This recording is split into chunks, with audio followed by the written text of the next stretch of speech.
In this episode of Younger, Smarter, Better, I really wanted to dive into the idea of choice and really examine what choice is and how do you get more enjoyment and satisfaction out of making choices and how do you make better choices, along with how do you be proactive with that choice. So in this episode, let's dive into that topic.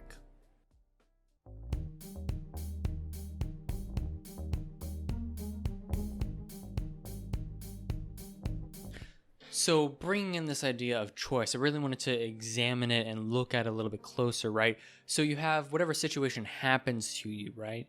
And then you've got whatever you're going to do as a response to it.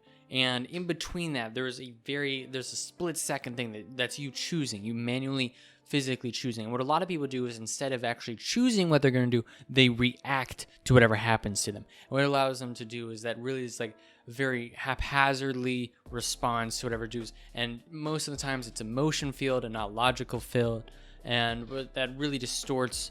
You have to live with the consequences of your actions, and you only get the choice and control over choosing what you're going to do. So what you don't have control over is what you're reacting to most of the times, the situation or circumstance, the stimulus of your whatever happens to you. You do have control over what you choose to do. You do not have control over what consequences necessarily happen to you as a response to you choosing, right? So you have to live with those consequences, yet you get to make the choice. That's kind of like the consequence, which could be positive or negative. It could be a consequence, mostly seems to be used in a negative context, but in this case, it's positive or negative, because you could have a positive consequence as well as a negative consequence. And either way, both of those are a repercussion of making a choice and doing an action, basically.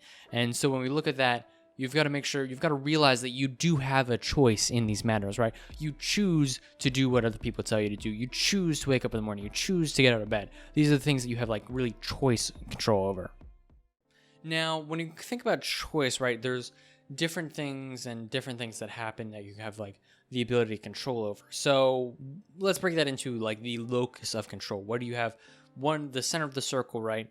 In the middle and the center is what things you have complete and utter control over. Your actions, your words, your response, that sort of thing kind of fits in there. Now, when you go a little bit further out of that, you've got things that you've got influence over, not necessarily control over. So you can say something to a friend, you can't control what your friend does, in a sense. Those are the things that we're talking about when you're talking about influence over, something that you may be like be able to give support towards, but you won't be able to do it yourself.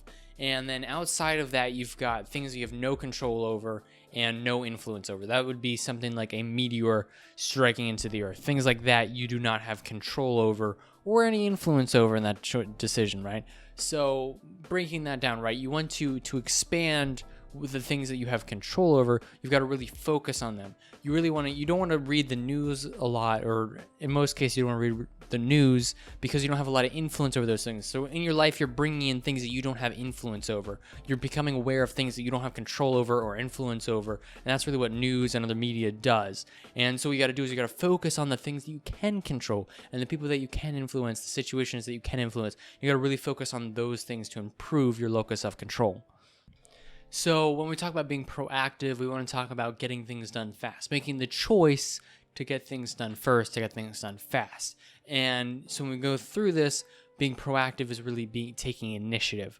So making the choice to take initiative, right? So some situations where this might arise is if you're going out on vacation and you need to talk to either a superior like a boss or a teacher, making sure that they're good with everything, that you've got everything under control, being proactive instead of coming back and having to react to all of those sorts of scenarios and things and all the projects and everything. Being proactive really helps with that. Another thing is projects, being proactive about getting things done, especially with projects that have deadlines, making sure that you get them done sooner. The more time, basically the faster you do things, the more time you have to enjoy. Another thing where this comes up is being proactively lazy, which is an interesting term to say this at least. And basically what that means is getting your assignments, getting your homework, getting your responsibilities, your chores out of the way as fast as possible so that you can be lazy the rest of the day, basically. So being proactively lazy, you're like, okay, I'm just going to get this thing done. I'm going to just do this, write this really quickly. And now look at this. I've got the rest of the 3 hours of my day to just rest, relax, do whatever I want to do, basically. And that's what being proactive allows you to do. Being proactive opens the doors with multiple opportunities. It allows you to accomplish more. There's a lot of different things that being proactive really gets you in return. I hope you enjoyed this episode of Younger, Smarter, Better.